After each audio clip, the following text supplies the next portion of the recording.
Good day, folks. Jonathan Milam here with a lovely little cornet. This is a King Super 20 SilverSonic from around 1968. Of course, when you mention the old Silvertones or SilverSonic, you're talking one thing, and that is a lovely sterling silver bell.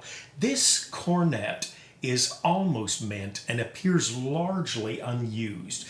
Beautiful gold wash. They put a little gold plating here on the interior of the bell, where most of the remainder of the horn is a silver, sterling silver here, of course, probably with a little lacquer. I think they do put on that. And then I believe this has the sterling silver lead pipe as well, which is a beautiful feature. Not going to have any red wrought that way.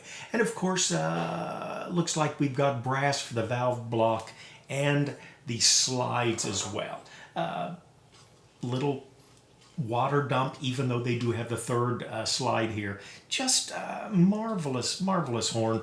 Little trigger for the first slide as well.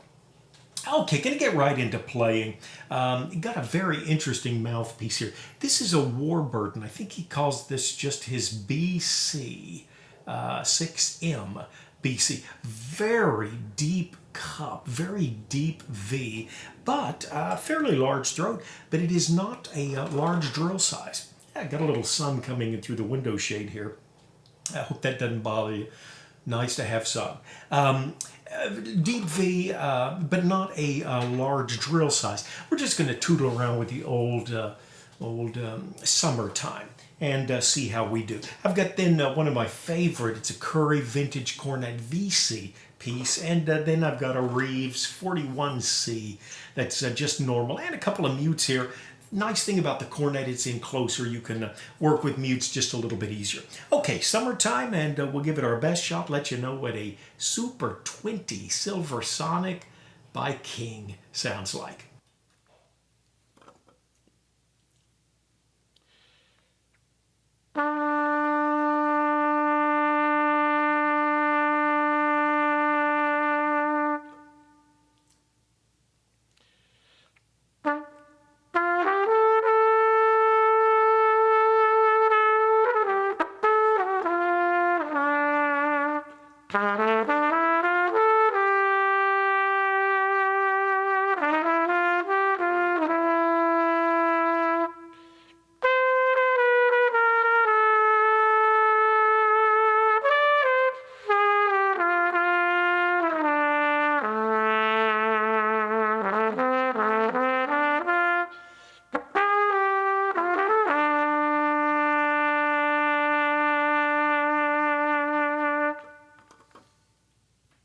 Got such a hearty sound, which is really what I want out of a cornet. If I wanted a brassy sound, I'd just stick with the trumpet, which I usually play. And I'm actually a little embarrassed. I think the cornet is a bit more of a finesse instrument with its smaller lead pipe, a little smaller receiver area. Just think it takes, as I've said, just a little bit more finesse. Okay, great mouthpiece here. It's a Curry VC, which is vintage cornet. Quite a deep V, an unusual, not a flare, but still just a little bit of a cup at the bottom. Rather tight throat, it looks like, although the drill is a good size. I think it's about a 19 drill. Nice breathy sound you get out of this, and it ought to fit that Summertime theme quite well.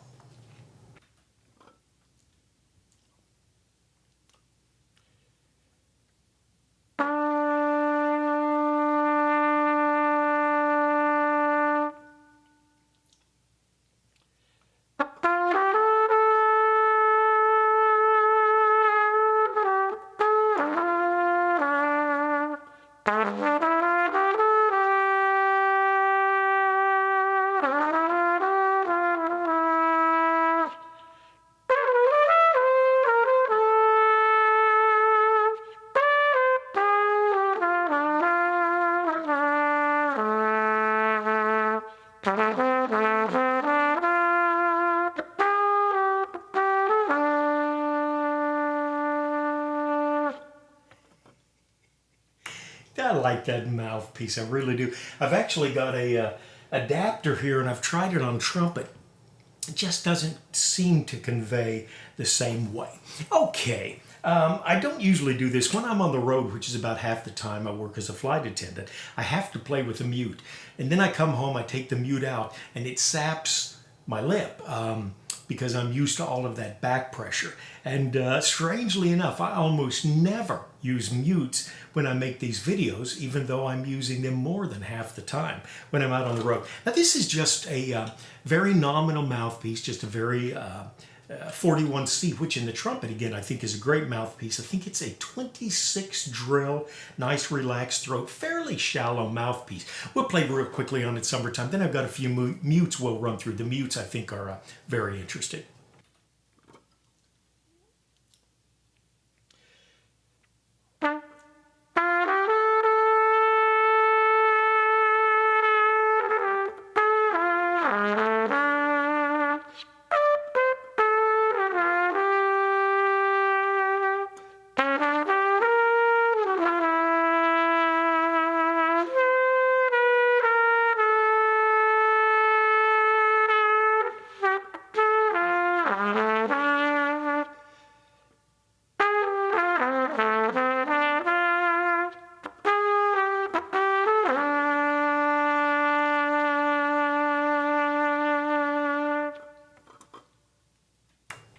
Okay, I remember reading Trumpet Herald, wonderful form. Oh, here's one of the scratch areas. I was kind of looking for it. Not sure it'll show too well, but right there at the bottom of my finger, if you can see that, that's not conveying. Just probably a scratch in the lacquer, I think, is all that is. It darkens up just a little bit then.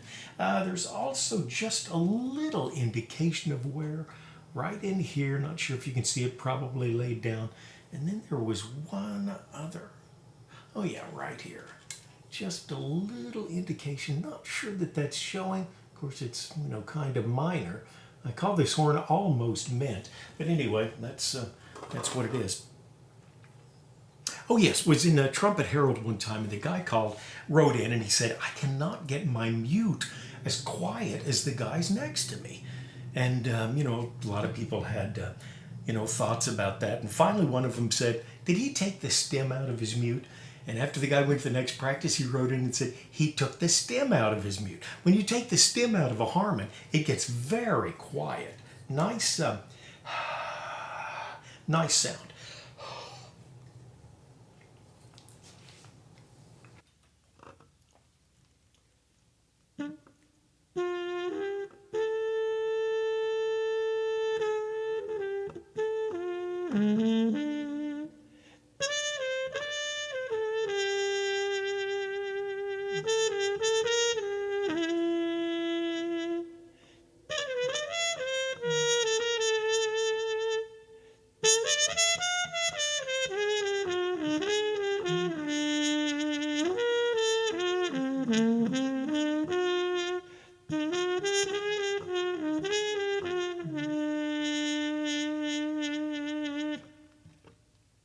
Neat, isn't it?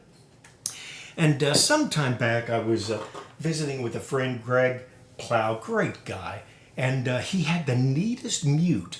It was an old H&B, what do they call this? A wah-wah dual.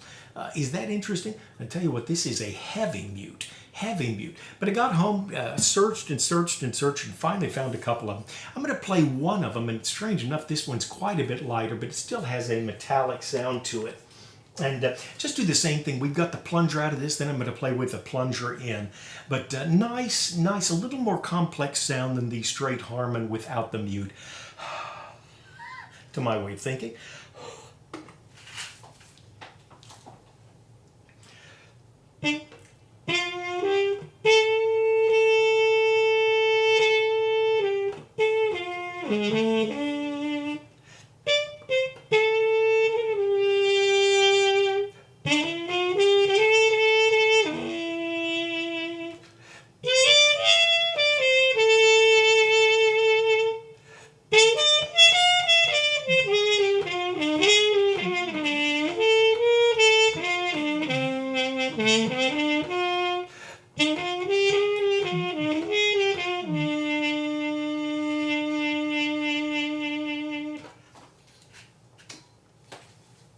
Greg told me one time, he said, I think these doo-wahs are the closest you can come to the old heavy jazz type sounds that some players liked back in the 60s, 70s. Some were still doing 80s and 90s, I think. Okay, this is a little heavier one of the same version, not sure, but you know, different times they put them out, different metals, I suppose.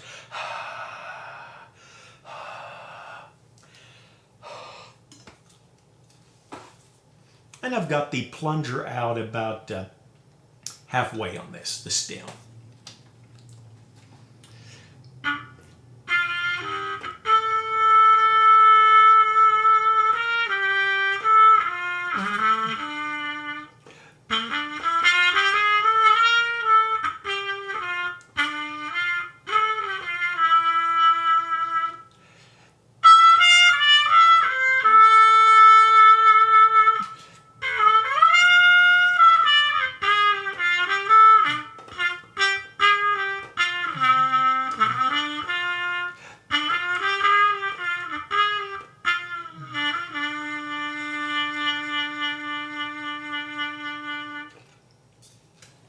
All right, hope you've enjoyed this. Again, a lot of trumpet geek stuff, your different mutes. Harmons, I think, are so nice, so complex, what you can do with them without the stem, with the stem part way in.